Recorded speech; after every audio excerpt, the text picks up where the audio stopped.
CM1, bienvenue dans notre nouvelle classe d'histoire à distance. Alors, on est à la page 28 de notre livre d'histoire. Je commence direct, c'est parti. Donc, on va parler aujourd'hui des outils qu'on a inventés au néolithique. Je vous ai déjà dit que néo, ça veut dire nouveau, lithique, pierre, d'accord? Donc, on a trouvé des nouvelles pierres à cette époque-là et on leur a donné toutes sortes d'utilités, d'accord? Et une des utilités principales, ça va être les outils, d'accord? Alors, on voit tout de suite là qu'il y a des nouvelles choses, d'accord? On en connaissait déjà certains, mais ici, tout a l'air nouveau. Donc, par exemple, ceci qui ressemble à un outil qu'on utilise encore aujourd'hui dans les bois, ceci pour écraser, ceci pour accrocher un épi de blé, et bon, on va voir ce que c'est. On y va, on commence à lire le petit texte jaune. Qui va me lire? Pas de volontaire? Bon, d'accord, Charlotte, tu lis. C'est parti les amis, on suit avec moi. On a son surligneur à proximité pour souligner les passages importants comme j'ai déjà fait ici. Parmi l'équipement de l'homme du néolithique, on retrouve les types d'outils des précédentes périodes. Grattoir, burin, perçoir pour faire un trou, racloir, sont les types les plus représentés, mais devenus sédentaires. Sédentaire, ça veut dire qu'ils restent toujours au même endroit. Gente que no se mueve, contrario de nómadas. Les activités liées à l'agriculture, à la construction d'habitats et à l'élevage font se développer des outils spécifiques. Pas très difficile, on voit la phrase qui est surlignée dans le texte, on la surligne également en jaune ou en n'importe quelle autre couleur de votre choix. Mais, devenus sédentaires, les activités liées à l'agriculture, à la construction d'habitats et à l'élevage font se développer des outils spécifiques. On retourne à la lecture. Récolter les cultures, construire un village, fabriquer de la farine, harina, sont des travaux qui nécessitent des outils adaptés. Ok, para hacer todo esto necesitamos una nueva gama de herramientas. On y va. Bon les amis, je suis bien obligée de parler en espagnol, d'accord? Parce que vous êtes à distance, papa et maman ne peuvent pas tout le temps vous aider, donc moi, je fais les choses pour que ce soit plus simple. On y va. Pour construire les habitats, les maisons, d'accord, las casas. Les premiers sédentaires utilisent des haches pour couper des arbres, mais aussi pour tailler des bois, les bois des structures des maisons, d'accord? Les haches, hachas, pour couper les arbres, mais aussi pour tailler les bois des structures des maisons. Vamos a ver. Hachas para cortar ramas de los árboles, la base, pero también para darle forma a esta madera cortada para que pueda estructurar la casa. No te puedes poner un tronco cualquiera sin trabajarlo para estructurar la casa. On continue. Pour travailler le sol ou le labourer, la houe est un instrument qui a la forme d'une pioche en bois munie d'une fourche ou d'une lame en pierre. Alors, ça, c'est un outil qu'on ne voit pas ici représenté, d'accord? Mais on le verra ici en dessous, d'accord? La houe, ça sert à travailler le sol ou le labourer. Labourer, ça veut dire faire des lignes dans le sol. Es que vosotros los que sois de la ciudad no sabéis eso.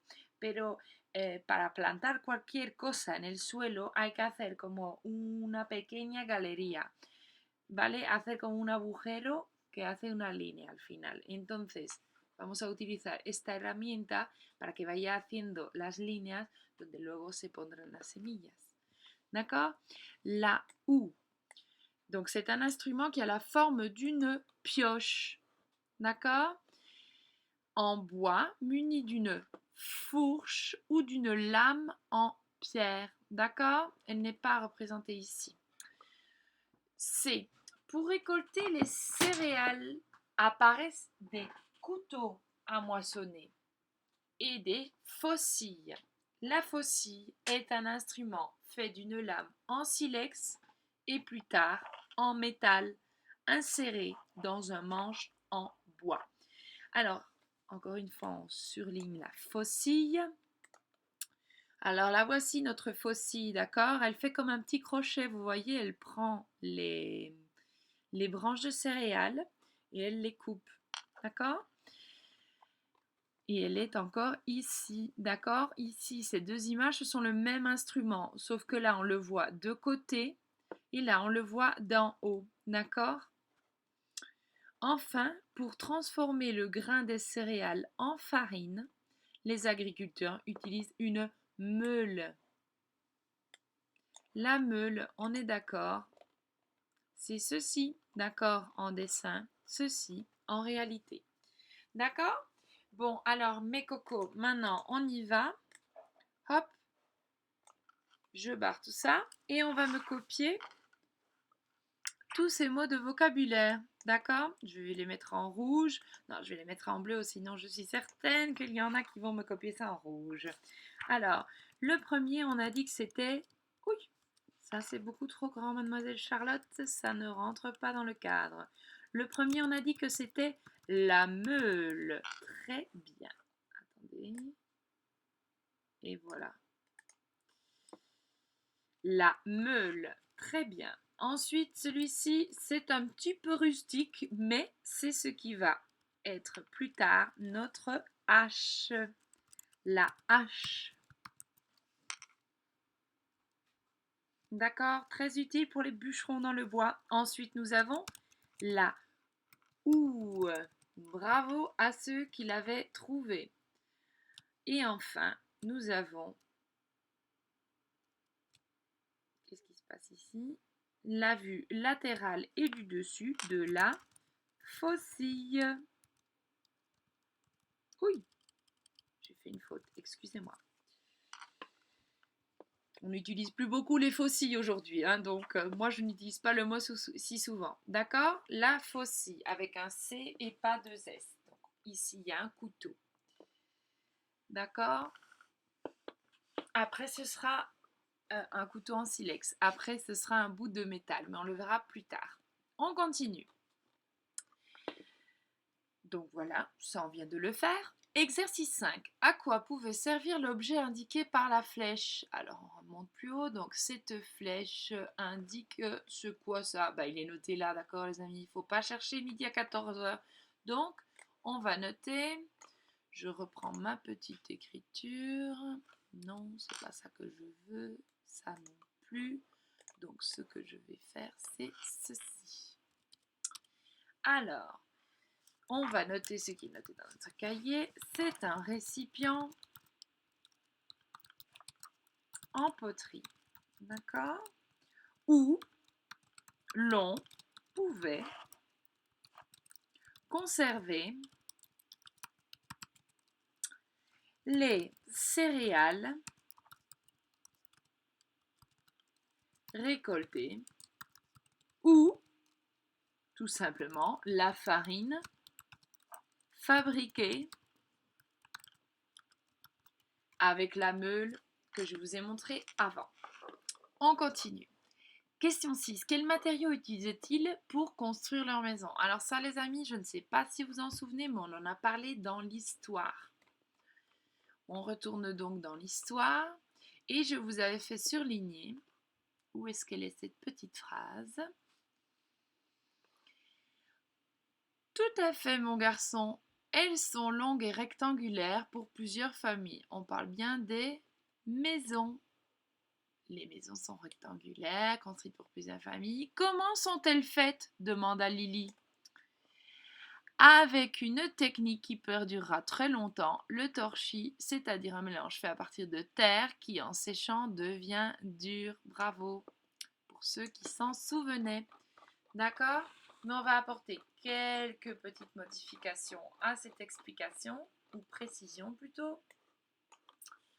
Je reprends, oui, qu'est-ce que j'ai fait? Mon stylo bleu et on est parti pour une belle réponse, pardon.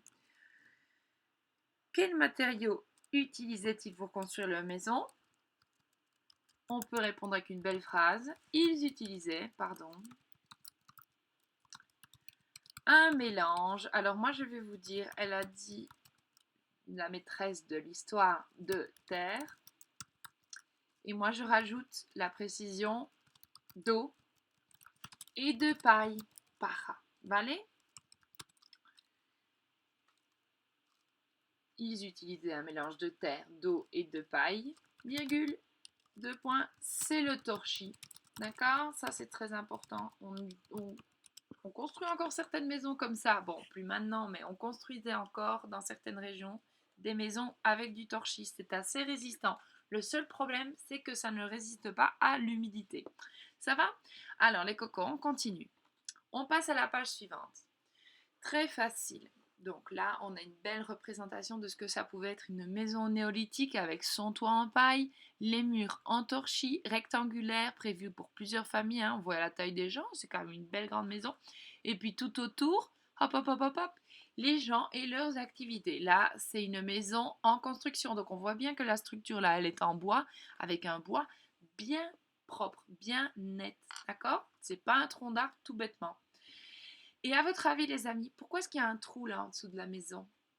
Je vous laisse réfléchir. En attendant, on va copier la définition de sédentaire. Alors les amis, pour aller chercher une définition, on peut aller tout simplement dans un dictionnaire qu'on a à la maison. Si on n'a pas de dictionnaire, on peut aller sur Internet. Alors moi, je vous montre. J'avais déjà préparé. Ah, je voulais aussi vous montrer une belle peinture, mais c'est pas ça que je voulais faire. J'avais déjà préparé la définition. Alors, moi, je suis allée sur le dictionnaire Larousse. Le dictionnaire Larousse, c'est un très bon dictionnaire français. Donc, tu mets dictionnaire Larousse. Il y a aussi le Robert, mais le Robert, c'est plus compliqué. Il ne donne pas les définitions si facilement. Donc, le dictionnaire Larousse, c'est facile. On rentre dedans et il nous demande directement avec la petite loupe rechercher dans le dictionnaire. Et moi, je cherche sédentaire. Ouh là là, c'est difficile à l'ordinateur à cette heure-ci. On va enlever les emails parce que la maîtresse elle reçoit tout le temps des emails. On n'a pas envie de recevoir des emails. Une fois qu'on a tapé dans le moteur de recherche, floup, oh oh, je peux jouer à la loterie mexicaine ici, il paraît. On a tout de suite le mot qui apparaît. On peut même demander à la petite voix qu'elle nous le prononce. Comment ça se prononce, mademoiselle? Sédentaire. Oh, merci, c'est gentil. Donc, on y va. On a la définition. Alors, c'est un brindis con agua. Non, merci. Définition. Alors, on a dont la profession n'exige pas de déplacement fréquent hors du lieu où elle s'exerce. Les employés de bureau constituent un personnel sédentaire. Bon, c'est pas très intéressant ça pour le cours d'histoire, je trouve. On va passer à la définition suivante. Qui reste le plus souvent à son domicile, sort peu. L'âge et la maladie l'ont rendu sédentaire. Bon, ça c'est intéressant aussi, mais bon. Dont l'habitat est fixe, par opposition à nomade. Bah ça c'est ce qu'il nous faut, c'est ce qu'on avait dit dans notre cahier. Donc moi je me complique pas la vie, je suis quand même sur l'ordinateur, copier. Salut les flamants roses. Et zou.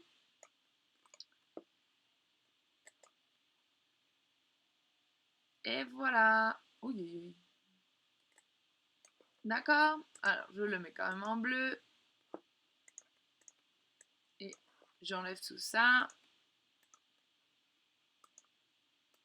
Et voilà. C'est propre comme ça. Dont l'habitat est fixe. D'accord? Par opposition à nomade. Avec ça, c'est bon. J'ai pas besoin de plus. C'est tout ce que je veux savoir par rapport à mon homme de la préhistoire qui est sédentaire.